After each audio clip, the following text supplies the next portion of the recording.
No way, man.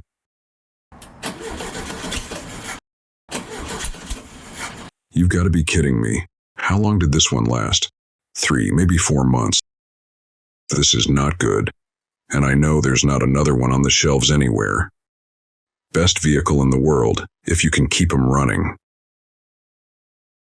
All right. I'm going to have to go back out there first thing in the morning. I'll scout around the old residential areas. Maybe there's one in an alley or somebody's garage. Without a starter, this thing is nothing more than a paperweight. I'll have to take the quad runner. It's loud, but it's all I've got right now. Besides, it'll get around the mess that's left out there a little easier. It just doesn't offer the protection this thing does.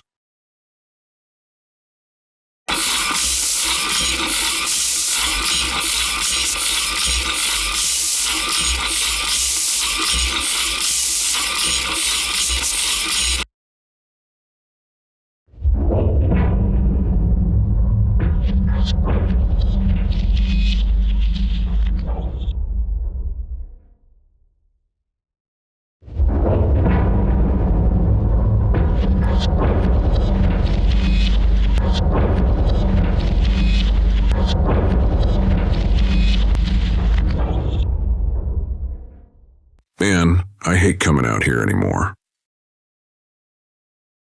There's got to be more to life than just existing. Going through the routine of just trying to stay alive every day.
Man, I hate coming down to these residential areas. Too many places to hide. At least in the rubble of the city, you can get an idea of where somebody might hole up at.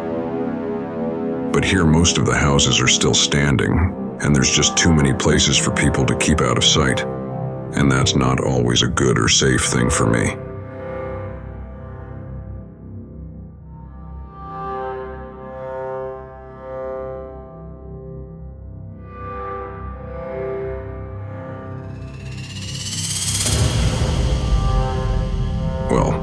Will you look at that? I can't believe my eyes. Almost 80 years old, and it looks like it could still go down the highway at speed. There's still air in the tires even. Maybe I won't just grab the starter I need. If I can get the battery to crank it over, and if the fuel's still any good, I might be able to drive it back to my shelter. Hey, look at what's inside there on the seat. Is that a... If I see you move even one finger, you're going to die right where you're standing. Do you understand me? Yes, sir. Good. Now, what are you doing to my pickup there? I didn't realize it was yours, sir. Or anyone's. I thought it was just another derelict vehicle out in the middle of nowhere. Well, you thought wrong, didn't you? Yes, sir. I did. I apologize. Son, You're either one of the politest fellas I've ever met, or one of the best liars. Which one is it? Polite, sir. I was raised by a grandfather who made sure of it, and who took a switch to my behind when I wasn't. Sounds like somebody I could have gotten along with just fine. All right. Turn around, young man. You can put your hands down. I found some coffee in this old house and a small propane burner to heat up a pot with. You feel like a cup of coffee, do you? Yes, sir, I sure do. Well, come on inside then. Right in front of you? Yep, right in front of my eyes. We were sitting at the kitchen table. Can't remember exactly what it was we were talking about, and that kind of bothers me. But 1 second, she was there, and the next she was gone, just disappeared. You said you were married. Yes, sir. She was a beautiful woman. You can drop the sirs. Call me Carl. All right, Carl, I'm Jeffrey. When the first wave of attacks came, I was knocked unconscious. When I woke up, I found her under the rubble. At least she died quickly. A lot of folks did, most of them from the bombs. Some a short time after from radiation, some from their injuries, others from starvation. From what I can tell, some of them are still dead and just don't know it. What do you mean? You said you were raised by your grandfather. From what you've told me about him, I'm going to guess he was a God-fearing man. Am I right? Yeah, you're right. He was always quoting something from the Bible, telling me how the decision was mine. He never shoved Jesus down my throat, said I had to make up my own mind about him. And he was right. Sounds like he was a wise man. My wife tried a little harder than that with me, but I was a stubborn man. I just didn't want to seem impolite. I loved her dearly, you know. But I was always able to pull myself up by my own bootstraps. Wish I would have listened. I wouldn't have been left behind. But now I've got a purpose in life. What's that? At the moment, it's you, Jeffrey. Just what I've been doing for the last 2 hours or so, telling you how the Lord Jesus Christ saved me, called me to himself, set me on the path to reaching folks for him, no matter what it takes. No offense, sir, but you were ready to kill me back there. And I would have if I felt you were a danger.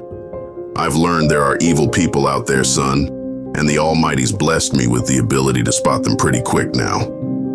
If you would have tried anything, we wouldn't be talking right now. But the way it stands, I've done what I'm supposed to do. I've shown you that you can have a purpose in this life as well, but you need to understand this. What's that? 3 of them, it looks like, probably up to no good. We should stay hidden until they leave. That's not what I'm called to do anymore, son. I was led to take the time to talk to you, and I'll do the same for them. You wait here. I'm going out there to talk with them. If you can't trust them, let me go with you. No, you wait here. If it makes you feel better, head up to the 2nd floor. Take my rifle with you. Can watch me through the scope.